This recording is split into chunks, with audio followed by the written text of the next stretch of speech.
Ce jeudi 14 mai 2020, au ministère des Affaires étrangères et de la Coopération, le ministre Aurélien Agbenossi, entouré d'autres membres du gouvernement et de membres du cabinet du président de la République, a rencontré une délégation de diplomates représentant des pays de l'Union européenne et de l'organisation elle-même à Cotonou.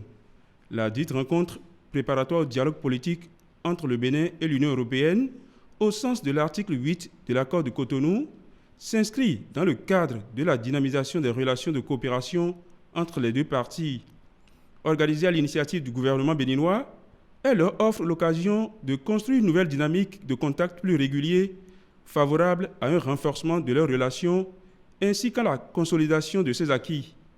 Elle a permis aux deux parties d'évoquer quelques préoccupations d'intérêt commun.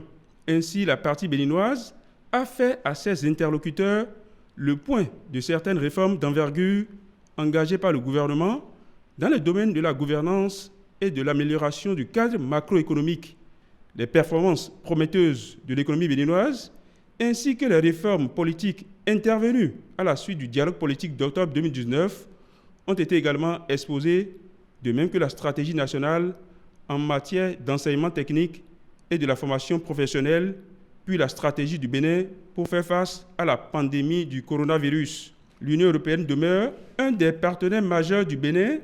Cela s'est encore manifesté tout récemment par le décaissement d'un appui budgétaire de 26 milliards de francs CFA pour contribuer à la mise en œuvre des réformes en matière de gouvernance économique et financière, de décentralisation et d'agriculture. Par ailleurs, dans le cadre de la lutte contre la pandémie du coronavirus, l'Union européenne a annoncé qu'elle apportera un appui au Bénin pour soutenir ses efforts. Enfin, la partie européenne a annoncé qu'elle accompagnera le Bénin dans sa stratégie de changement de paradigme éducatif pour faire de l'enseignement technique et de la formation professionnelle une priorité. S'agissant du dialogue politique au sens de l'article 8 de l'accord de Cotonou proprement dit, les deux parties poursuivent leur concertation au fin de retenir assez vite un agenda.